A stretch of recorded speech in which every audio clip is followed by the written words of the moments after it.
Welcome to Rockoli Records, where we believe music is good for your health. And today, we're talking about John Mellencamp's rarest record. And I talk about a band I never thought I'd like. Stay tuned.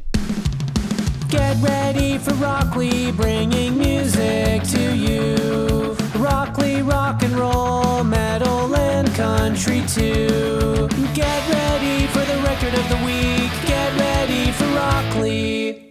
Record of the week is Bloody Kisses by Type O Negative, released in 1993 by Roadrunner Records.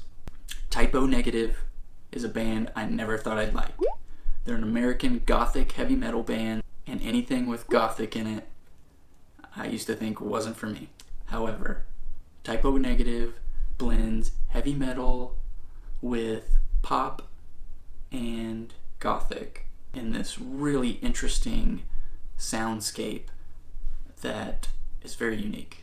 I don't know of another band like them.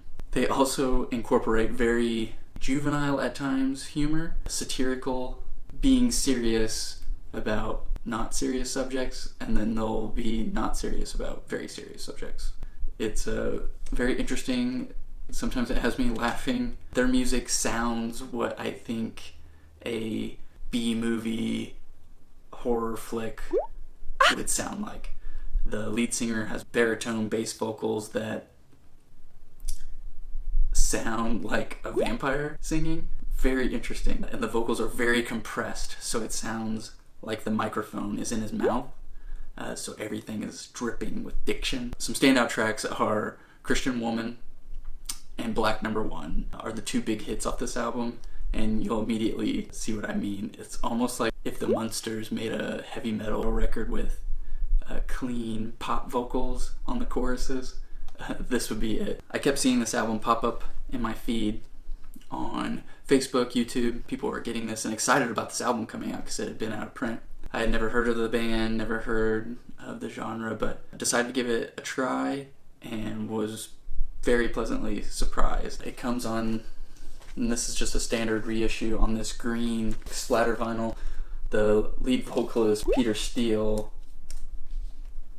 was well known for his being very particular about the shade of green that was used on the cover of the albums. Some of the producers and administrators at Roadrunner Records have claimed that he has taken hours to pick out specific shades of green. It does create an interesting aesthetic. Now in this reissue, I don't know why, but they really zoomed in on these two girls' faces, so they've cropped it more. But they've done a really great job. This jacket is very nicely done. What I look for in a reissue is I want artwork, the jacket, I want it to be as good as the original or better. So I want it to be thick cardstock. I want the paper, if it's gloss, I want it to look like it's wet. And they've done that here. Very, very good quality. Colored vinyl, I could take or leave. I have no preference. Regardless, this is very well done. The sound is great. Like I said, I didn't think I would like this band or this album, especially with these almost silly vampire-esque vocals with these ultra clean choruses, but it's just so catchy, and the excellent melodies, transitions, compositions are just very well thought out, interesting. It keeps your attention. Definitely not your average pop songs, especially with Christian Woman being their first single, and it actually doesn't have a chorus, but it's still insanely catchy. You should give it a listen. And I like this so much that I picked up their box set. And I'm really excited to give it a listen. From what I've read, it has been very well done. It's this nice matte black on black box set. I like Bloody Kisses so much that when I was doing research on their other albums and their discography, that I realized that most of them were out of print or had never been printed, and the prices were astronomical.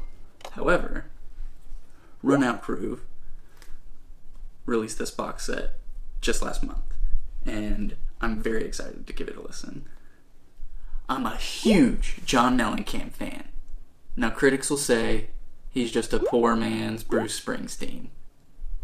But they're wrong. Now these 3 albums are probably as well known. You got Scarecrow, and American Fool. All very good, very infectious albums. Now I believe the hidden gem in John Mellencamp's discography is his 1998 self-titled album. It has the 2 minor hits, Your Life Is Now and I'm Not Running Anymore. Such a great album. My only critique of it is that there's a few songs on the B-side that just don't fit the album. But other than those tracks, this is a good listen, and I highly recommend it. It's also extremely difficult to find on vinyl. If you spot this, pick it up. It's worth buku bucks. I don't know that they'll ever repress this, but if you find it out in the wild, grab it. Now it's time for a segment, Ultimate Pressing, where I take multiple copies of the same record and compare them. Why? Why is this important? Because not all records are created equal. So even though it's the same copy of the same record, pressed at a different time, it doesn't mean it'll sound the same. Pressings are important. This week's Ultimate Pressing, we discussed DIO's Holy Diver. I have 4 copies of Holy Diver, this one being the recent Back to Black reissue. Back to Black is a kind of a shell label for the Universal Music Group. This reissue is holds close to the original. They've done a good job on the jacket. The color looks correct. They have the Vertigo labels on them with the little swirl. The sound on here is very clean and crisp. The bass is very good. However, the sound stage is very small. It sounds like it's in a box right in front of you. It's nice, but there's better. This is a reissue by the label Back on Black. It's a different label than Back to Black. Back on Black claims they use the best source they can get. That's the key part to listen to, is that best they can get. So record labels can't always get the master tapes. Why is that important? You want the record to sound closest to the master tape for the best sound. A copy of a copy of a copy is just not as crisp as the original. Same thing with music. And that's why a lot of the times the original presses of records sound better, is because they're closer to that master tape. You know, they're only 1 generation off. The first editions are gaining so much value because people are starting to invest their money and time into vinyl, and they realize, well, if I'm going to buy a vinyl record, well, I want the best version, and oftentimes that's the original press. However, on this reissue, I believe they got the same source as Back to Black. They were pressed at the same plant, GZ Media. They sound very, very similar. Like I said, it's a very clean sound, great bass. The vocals sound crisp. The records are thick. Now this one is a 2 LP because it also includes an interview with Ronnie James Dio, the vocalist. This is the only version of Holy Diver that's a gatefold.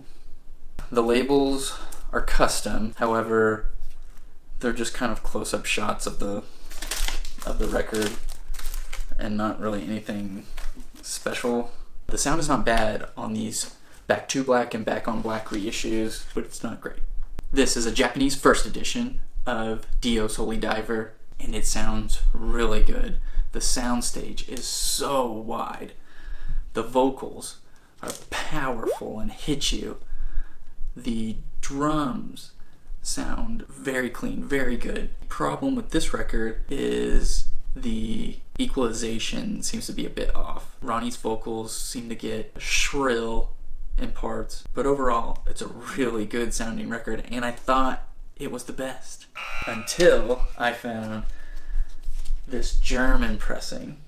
Again, same thing. When I compare it to those Back to Black and Back on Black reissues, oh my gosh, it just sounds like you're in front of the stage and Dio's right there on the mic, right in front of you. It sounds so good.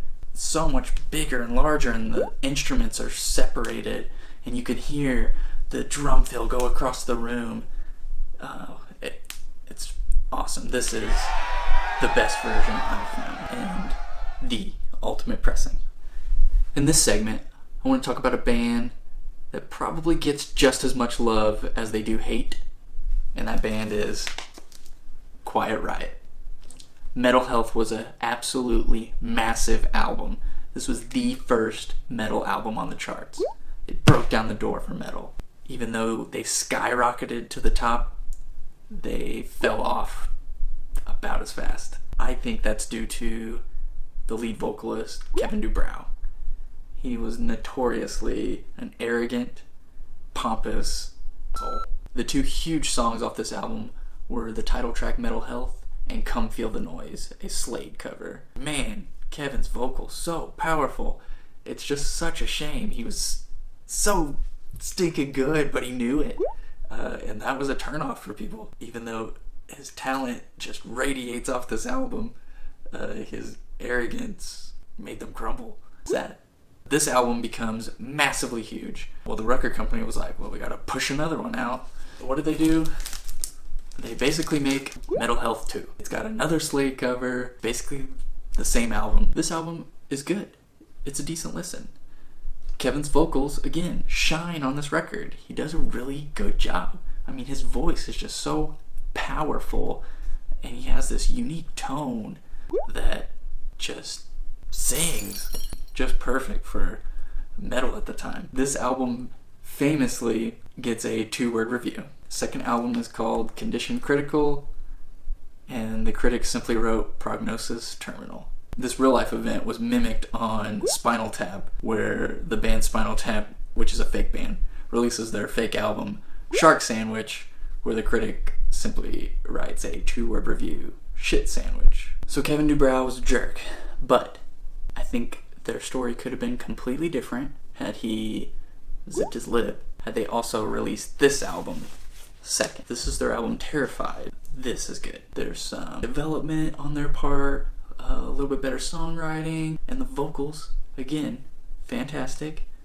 Great guitar work, and it's just simple, straightforward, hard rock metal. This album is a little bit darker, and I really like Cold Day in Hell, Terrified. Those are standout tracks.